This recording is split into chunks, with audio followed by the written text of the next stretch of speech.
អស់លោកស្រីនិងមិនអ្នកស្ដាប់ជាទីមេត្រីនៅក្នុងវគ្គសិក្សាកន្លងទៅយើងបានសិក្សាអំពីសេចក្តីពិតនានាដោយបានសម្ដែងនៅក្នុងព្រះគម្ពីរប៊ីព្រួចមកហើយយើងខ្ញុំសូមអញ្ជើញលោកអ្នកសិក្សាមេរៀនរបស់យើងជាបន្តទៅទៀតចា៎ដូច្នេះនៅថ្ងៃនេះយើងនឹងសិក្សាអំពីគោលការណ៍ណែនាំសំខាន់នៅក្នុងព្រះគម្ពីរលោកុបាទដើម្បីបញ្ជាក់សេចក្តីនៅក្នុងមេរៀនរបស់យើងសូមលោកអ្នកត្រៀមពូកកាព្រមទាំងសៀវភៅដើម្បីកត់ត្រានៅចំណុចសំខាន់នានាដែលបកស្រាយដោយលោកគ្រូគង្វាលគង់ផនឆុនកាន់ព្រះគម្ពីរលោកុបាទជាកាន់ព្រះគម្ពីរមួយដែលមានសារៈសំខាន់ណាស់ក្នុងចំណោមកាន់ពីរទៀតដែលមាននៅក្នុងព្រះគម្ពីរទាំងមូលកាន់ព្រះគម្ពីរទាំងពីរនោះគឺកាន់ព្រះគម្ពីរលោកុបាទដែលចាប់ផ្ដើមព្រះគម្ពីរសញ្ញាចាស់និងកាន់ព្រះគម្ពីរម៉ាថាយដែលចាប់ផ្ដើមគម្ពីរសញ្ញាថ្មីខ្ញុំជឿថា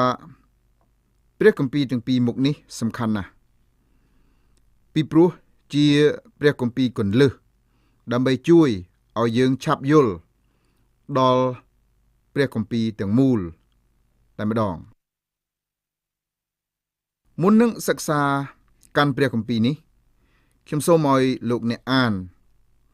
កាន់ព្រះគម្ពីរនេះឲ្យបានមួយចប់ជាបរិបូរណ៍បើអាចធ្វើបានសូមអានមួយចប់ក្នុងពេលដែលបងប្អូនអង្គុយមួយដងខ្ញុំទទួលស្គាល់ថាលោកអ្នកបងប្អូនភាគច្រើនមិនអាចអានមួយចប់បានក្នុងពេលមួយអង្គុយនោះបានឡើយហើយបើលោកអ្នកចង់ដឹងថាខ្ញុំអាចធ្វើបានឬមិនបានខ្ញុំសូមជម្រាបដល់លោកអ្នកបងប្អូនទាំងអស់ថាខ្ញុំមិនទាន់ធ្វើបាននៅឡើយដែរខ្ញុំធ្លាប់អានព្រះគម្ពីរនេះជាច្រើនចប់មកហើយប៉ុន្តែមិនអាចអានឲ្យចប់ក្នុងពេលមួយអង្គុយនោះទេពីព្រោះមានការរំខានសិនណាជាលោកអ្នកអាចធ្វើដូច្នោះបានលោកអ្នកនឹងទទួលបានប្រយោជន៍ជាច្រើនពីការអានកាន់ព្រះគម្ពីរនេះឲ្យបានចប់ជាមុនតែម្ដងជាដំបូងនេះខ្ញុំសូមជម្រាបជូននៅទិដ្ឋភាពទូទៅស្ដីពីកាន់ព្រះគម្ពីរនេះនៅក្នុងកាន់ព្រះគម្ពីរនេះមានរឿងច្រើនណាស់ដែលលោកអ្នកបងប្អូនគួរកត់សម្គាល់ពីព្រោះហេតុការណ៍ក្នុងកាន់ព្រះគម្ពីរនេះមានការជាប់តាក់ទងទាំងស្រុងទៅនឹងព្រះគម្ពីរទាំងមូលនិយាយរួមក្នុងព្រះគម្ពីរនេះមានការបរិយាយជាលើកដំបូងបង្អស់ពីដំណើរនៃការកកើតលោកទាំងមូលកំណើតមនុស្សជាតិទាំងប្រុសទាំងស្រីពីអំពើបាបពីថ្ងៃឈប់សម្រាកពីគ្រួសារពីអាពាហ៍ពិពាហ៍ពីការប្រើពលកម្មពីអរិយធម៌វប្បធម៌ឃាតកម្មការថ្វាយយ៉ាញ់បូជាដើមកំណើតភាសាសេចក្តីសង្គ្រោះនិងការកសាងទីក្រុងនានាពីសម័យបុរាណមិនតែប៉ុណ្ណោះក្នុងកាន់ព្រះគម្ពីរនេះមានប្រើឃ្លាមួយជាច្រើនលើកច្រើនសារឃ្លាដែលតែងតែយកមកប្រើជាច្រើនលើកច្រើនសារនោះគឺទាំងនេះជាជំនួសវងហើយឃ្លានេះមានសារៈសំខាន់ណាស់ពីព្រោះយើងទាំងអស់គ្នាមិនតែប៉ុណ្ណោះឃ្លានេះមានសារៈសំខាន់ផងដែរពីព្រោះមានការបើកសម្ដែងឲ្យយើងដឹងថាយើងរាល់រូបជាសមាជិករបស់មហាគ្រួសារមនុស្សជាតិដែលចាប់កើតមានឡើងតាំងតែពីពេលនោះមកនៅក្នុងកាន់នេះយើងឃើញថាមានរៀបរាប់ពីបុគ្គលិកលក្ខណៈរបស់បុគ្គលសំខាន់ជាច្រើនរូបមានអ្នកខ្លះបានឲ្យឈ្មោះព្រះគម្ពីរនេះថាជាកាន់ជីវប្រវត្តិបុគ្គលសំខាន់ទាំងនោះមានជាអាចលោកអាប់រ៉ាហាំអ៊ីសាក់យ៉ាកុបយូសែបស្ដេចផារ៉ោន ព្រមទាំងកូនលោកយ៉ាកុបទាំង11រូបទៀតទន្ទឹមនឹងលោកយូសែបយើងសង្កេតឃើញជាប្រចាំថាព្រះជាម្ចាស់តែងតែប្រទានពរដល់លោកអាប់រ៉ាហាំអ៊ីសាក់យ៉ាកុបព្រមទាំងយូសែបលើសអំពីនេះទៅទៀតព្រះអង្គក៏ប្រទានពរដល់មនុស្សណាដែលជាអ្នករាប់អានដល់លោកអ្នកទាំងនោះផងដែរជនដែលទទួលពរពីការរាប់អានដល់លោកអាប់រ៉ាហាំនិងពូជពងលោកមានលោកឡុតស្ដេចអាប៊ីឡាម៉េកមេទ័ពបូទីផាអ្នកលើកនំនិងស្ដេចផារ៉ោនជាដើមកាន់ព្រះគម្ពីរនេះមានបរិយាយពីការតាំងសន្ធិសញ្ញាព្រមទាំងមានរៀបរាប់អំពីហេតុការណ៍ដែលព្រះជាម្ចាស់បង្ហាញរូបអង្គទ្រង់ដល់ពួកអាយកោមានលោកអាប់រ៉ាហាំជាដើមអាសនាថ្វាយដង្វាយក៏មាននិយាយច្រើនលើកច្រើនសារផងដែរយើងឃើញមានចិត្តចំណែននិន្ទាក្នុងគ្រួសារនិយាយនៅក្នុងកាន់ព្រះគម្ពីរនេះយើងឃើញប្រទេសអេស៊ីបមាននិយាយយ៉ាងពិស្ដារមុនគេបង្អស់ក្នុងព្រះគម្ពីរនេះឯងហើយមិនមានឃើញនិយាយលម្អិតនៅក្នុងកាន់គម្ពីរណាផ្សេងទៀតឡើយកាន់ព្រះគម្ពីរនេះមានបរិយាយពីការជំនុំជម្រះដល់អំពើបាបព្រមទាំងបានបើកសម្ដែងពីមធ្យោបាយដែលនាំមកនៅសេចក្តីប្រោសលោះដល់មនុស្សដែលបានធ្វើបាបថែមទៀតផងកំពុងតែលោកអ្នកបងប្អូនសិក្សាអំពីកាន់ព្រះគម្ពីរនេះខ្ញុំសូមឲ្យលោកអ្នកបងប្អូនមានគំនិតគិតដូចជាសុភាសិតចិនដែលបានចែងមកថាមើលពីឆ្ងាយឃើញព្រៃចូលទៅដល់ជិតឃើញដើមឈើ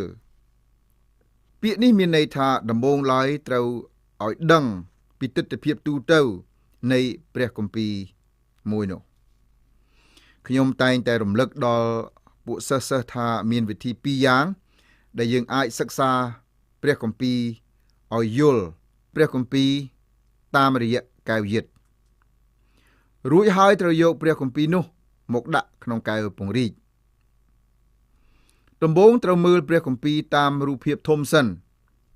បន្ទាប់មកត្រូវសិក្សាមួយចំណុចម្ដងឲ្យបានលម្អិតជាទីបំផុតមានលោកគ្រូអធិប្បាយដ៏ល្បីល្បាញម្នាក់នៅប្រទេសអង់គ្លេសនាមថា Robinson បានមានប្រសាសន៍ដូចខាងក្រោមនេះខ្ញុំចង់ឲ្យឃ្លានេះបានឮដល់ចិត្តនិងគំនិតរបស់រាជព្រះអង្គនៅក្នុងថ្ងៃនេះណាស់លោកមានប្រសាសន៍ថាសប្តាហ៍ថ្ងៃនេះយើងរស់ក្នុងសម័យពឹងសៀវភៅមួយថ្ងៃមានអត្ថបទសរសេររាប់លានក្បាលចេញពីរោងពុម្ពគ្រប់បែបយ៉ាង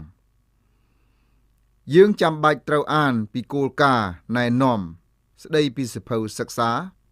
ទស្សនាវដ្តីសៀវភៅអប់រំចិត្តសៀវភៅរិះគន់ព្រះគម្ពីរក្បួនច្បាប់ព្រះគម្ពីរដំណឹងល្អពោលគឺយើងអានមិនចេះឆ្អែតមិនចេះឆ្អន់សោះឡើយតើលោកអ្នកបងប្អូនចំណាយពេលនិងកម្លាំងចំនួនប៉ុន្មានដើម្បីសញ្ជឹងគិតដល់ព្រះគម្ពីរដំណឹងល្អជារៀងរាល់ថ្ងៃយើងចេះតែគិតថាយើងចង់បានអត្ថបទណាមួយដែលនិយាយទៅឃើញសេចក្តីពិតរបស់ជីវិតនៅលើគោកតែម្ដងច្បាស់ជាមាននៅក្នុងសៀវភៅណាមួយជាមិនខានទោះបីជាក្នុងវិស័យអប់រំឬវិស័យណាក្តីដែលជីវិតយើងរមែងមានក្នុងលោកយើងនេះប៉ុន្តែគំនិតល្អដែលយើងជួបប្រទះដោយមិនខំរុករកខ្លួនឯងនោះនឹងមិននៅជាកម្មសិទ្ធិជាប់លាប់របស់យើងសោះឡើយក្នុងជីវិតជាក់ស្ដែងបើអ្វីទាំងអស់សុទ្ធតែដួលមិនបាច់ច្រើន ហើយបានក៏មិនបាច់ខំទាំងអស់នោះយើងគ្រប់រូបមិនដឹងជាសប្បាយយ៉ាងណាទេប៉ុន្តែតាមពិតទៅយើងមិនអាចទទួលបាននៅរបស់ល្អអ្វីដែលមិនបាច់ខំប្រឹងនោះសោះឡើយដើម្បីរកឃើញកំណប់របស់ព្រះគុណព្រះជាម្ចាស់យើងត្រូវប្រើទេពកោសល្យនិងកិច្ចខំប្រឹងប្រែងដោយអស់ពីចិត្តពីកម្លាំងទើបរកគុជល្អទាំងនោះឃើញខ្ញុំស្រឡាញ់ពាក្យសម្ដីខាងលើនេះណាស់ពីព្រោះព្រះគម្ពីរនិយាយមកកាន់ចិត្តយើងគ្រប់គ្នាជាក់ស្ដែងបានច្រើនជាងក្បួនច្បាប់នានាដូច្នេះហើយបានជាយើងត្រូវតែស្រង់យកខគម្ពីរមកដាក់ជាប្រចាំក្នុងកម្មវិធីសិក្សារបស់យើងឯបទគម្ពីរដែលខ្ញុំយកមកប្រើនេះសុទ្ធសឹងតែដកស្រង់ចេញពីព្រះគម្ពីរដែលបកប្រែដោយលោកហាម៉ុងការបែងចែកធំក្នុងកាន់ព្រះគម្ពីរលោកុបាទបើលោកអ្នកចែកព្រះគម្ពីរលោកុបាទនេះជាពីរចំណែកតើលោកអ្នកចែកពីត្រឹមណាដល់ត្រឹមណាសូមយើងកត់ចំណាំថាពីជំពូក1ដល់ជំពូក10មានការបើកសម្ដែងសាច់រឿងដូចគ្នាទាំងស្រុងប៉ុន្តែចាប់ផ្ដើមពីជំពូក12ទៅយើងឃើញមានរឿងប្លែកពីជំពូក1ដល់ជំពូក11ដំបូងការខុសប្លែកគ្នានេះមានលក្ខណៈជាច្រើនអន្លើពោលគឺផ្នែកទី1បរិយាយចាប់តាំងពីកំណើតលោកមកទល់នឹងរឿងរបស់លោកអាប់រ៉ាហាំក្នុងវគ្គទី1មានប្រធានបទជាច្រើនដែលសពថ្ងៃនេះនៅតែជាអាចកំបាំងក្នុងចិត្តរបស់មនុស្សគ្រប់រូបនៅឡើយអាចកំបាំងទាំងនោះមានជាអាចកំណើតលោកការធ្លាក់ឋានៈរបស់មនុស្សលោកមហាជំនន់និងរឿងប៉មបាបលចំណែកនៅវគ្គទី2មានការផ្ដោតយកចិត្តទុកដាក់ទៅលើបុគ្គលិកលក្ខណៈរបស់បុគ្គលសំខាន់ទៅវិញបុគ្គលទាំងនោះមានលោកអាប់រ៉ាហាំដែលជាវីរជនពោពេញទៅដោយជំនឿលោកអ៊ីសាក់ជាកូនបដូលចិត្តលោកយ៉ាកុបដែលជាកូនរឹសតាំងផងជាកូនផ្ចាញ់ផ្ចាលផងនិងលោកយូសែបជាកូនទុកសោកផងហើយជាកូនមានឋានៈខ្ពង់ខ្ពស់ផងដែរទោះបីខាងលើជាការបែងចែកធំក៏ដោយក៏នៅមានការបែងចែកមួយបែបទៀតដែលមានលក្ខណៈសំខាន់ណាស់ដែរការបែងចែកទី2នេះធ្វើឡើងដោយយកពេលវេលាមកប្រើ11ជំពូកដំបូងកើតឡើងក្នុងអំឡុងពេលជាង 2000 ឆ្នាំបើតាមខ្ញុំយល់ថេរវេលាក្នុង11ជំពូកនេះស៊ីពេលអស់រាប់ពាន់ឆ្នាំឯណោះខ្ញុំជឿថាផ្នែកទី1ដែលចែងពីដំណើរកកើតលោកមានកើតឡើងយូរលង់ណាស់មកហើយពិសេសគឺជាពេលយូរលង់ណាស់ទោះបីជាលោកអ្នកបងប្អូនប្រកាន់យកទ្រឹស្ដីបែបណាក៏ដោយចុះទោះជាយ៉ាងណាក៏ដោយយើងបានដឹងហើយថាយ៉ាងហោចណាស់ក៏មានកាន់ព្រះគម្ពីរ11ជំពូកឯណោះដែរដែលបានបរិយាយអំពីហេតុការណ៍ដែលបានកើតឡើងក្នុងរយៈពេលខ្លីបំផុតត្រឹមរយៈពេល 2000 ឆ្នាំឯវគ្គទី2វិញដែលមាន39ជំពូកបានចំណាយពេលអស់តែ350ឆ្នាំប៉ុណ្ណោះតាមពិតទៅគឺចាប់ផ្ដើមពីជំពូក12នៃកាន់គម្ពីរលោកុបាទរហូតដល់ចប់ព្រះគម្ពីរសញ្ញាចាស់និងព្រះគម្ពីរសញ្ញាថ្មីព្រះគម្ពីរបានចែងពីហេតុការណ៍ដែលកើតឡើងក្នុងអំឡុងពេលតែ 2000 ឆ្នាំប៉ុណ្ណោះដូច្នេះបើលោកអ្នកបងប្អូនចែកតាមពេលវេលាវិញបើបងប្អូនបានរៀនមកត្រឹមទីបញ្ចប់នៃជំពូក11នៃកាន់ព្រះគម្ពីរលោកុបាទនោះសន្មតថាលោកអ្នកបងប្អូនបានសិក្សាពាក់កណ្ដាលនៃព្រះគម្ពីរប៊ីបរួចទៅហើយហេតុដូចបានបញ្ជាក់មកខាងលើនេះសម្ដែង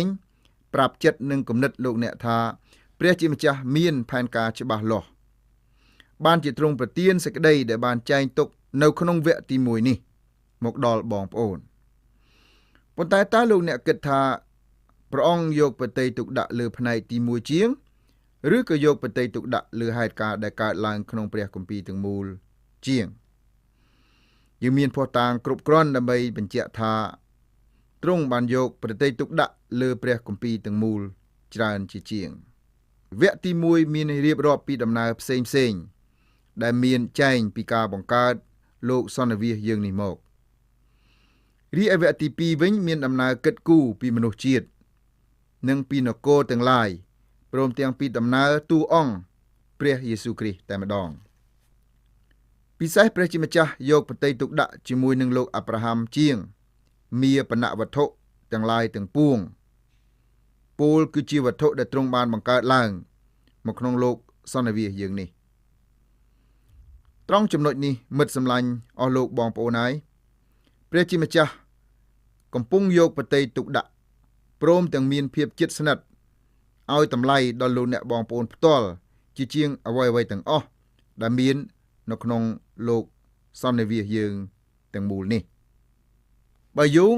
តាមសេចក្តីខាងលើហើយយើងយកមកដាក់ជារូបភាពយើងឃើញយ៉ាងដូចនេះវិញថាពីជំពូក1ដល់ជំពូក11គឺពីពេលដែលកកើតផ្ទៃមេឃផែនដីមកទល់នឹងលោកអាប់រ៉ាហាំពីកកើតផ្ទៃមេឃផែនដីមកទល់នឹងកកើតមនុស្សលោកហើយមានព្រឹត្តិការណ៍ជាច្រើនដែលកើតឡើងនៅក្នុងលោកគឺអស់រយៈពេល2000ឆ្នាំពីរយៈពេលត្រឹមលោកអាប់រ៉ាហាំមកដល់លោកយូសែបគឺពីលោកកបាត់ជំពូក12មកដល់លោកកបាត់ជំពូក50អស់រយៈពេល350ឆ្នាំហើយពីចំណុចលោកអាប់រ៉ាហាំមកទល់នឹងព្រះយេស៊ូវគ្រីស្ទគឺម៉ាថាយជំពូក1អស់រយៈពេល2000ឆ្នាំទៀតខ្ញុំនឹងបរិយាយបន្ថែមទៀតអំពីដំណើរនេះនៅក្នុងដំណឹងល្អទាំង4មាន89ជំពូកដែលបានបរិយាយផ្ទាល់ពីអង្គព្រះយេស៊ូវក្នុងចំណោមជំពូកទាំងអស់នោះមាន4ជំពូកបានរៀបរាប់ពីជីវិតរបស់ព្រះយេស៊ូវដែលរស់នៅក្នុងរយៈពេល30ឆ្នាំរីឯ85ជំពូកទៀតបានបរិយាយលម្អិតអំពីហេតុការណ៍ដែលកើតឡើងក្នុង3ឆ្នាំចុងក្រោយនៃជីវិតរបស់ព្រះអង្គចំណែកឯ27ជំពូកផ្សេងទៀតបរិយាយយ៉ាងលម្អិតជាទីបំផុតពីហេតុការណ៍ដែលបានកើតឡើងក្នុងរយៈពេល8ថ្ងៃចុងក្រោយបង្អស់នៃជីវិតព្រះម្ចាស់នៃយើងតើព្រះវិញ្ញាណនៃព្រះសព្វតីសង្កត់លើផ្នែកណាមួយបើតាមហេតុការណ៍ដូចបានជម្រាបជូនខាងលើខ្ញុំជឿថាលោកអ្នកបងប្អូនក៏យល់ដូចជាខ្ញុំដែរថាទ្រង់យកប្រតិទុកដាក់ជាទីបំផុតក្នុងរយៈពេល8ថ្ងៃដែលបានចែងទុកនៅក្នុង27ជំពូកតើក្នុង8ថ្ងៃនោះ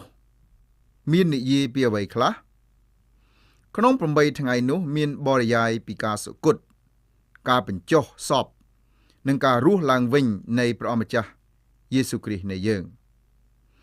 ហេតុការណ៍នេះជាហេតុការណ៍សំខាន់ណាស់ដែលយើងមានកត់ទុកនៅក្នុងគម្ពីរដំណឹងល្អត្រង់នេះមានន័យថាព្រះជាម្ចាស់បានប្រទានដំណឹងល្អមកយើងដើម្បីឲ្យលោកអ្នកអាចជឿដល់ព្រះយេស៊ូវគ្រីស្ទដែលទ្រង់បានសុគតជំនួសអំពើបាបរបស់យើងព្រមទាំងរស់ឡើងវិញដើម្បីលាងសម្អាតឲ្យយើងបានបរិសុទ្ធនេះហើយជាស្នូលជាខ្លឹមសារនៃដំណឹងល្អនេះហើយជាសេចក្តីពិតដែលមានសារៈសំខាន់ជាងសេចក្តីពិតណាទាំងអស់សរុបសេចក្តីមកខ្ញុំសូមរៀបរាប់យ៉ាងដូចនេះថា11ជំពូកដំបូងក្នុងព្រះគម្ពីរលោកុបាទគ្រាន់តែជាសេចក្តីផ្ដើមរបស់ព្រះគម្ពីរទាំងមូលពេលយើងសិក្សាផ្នែកទី1នេះត្រូវឲ្យយើងគិតបែបដូចនេះត្រង់នេះមិនមែនមានន័យថា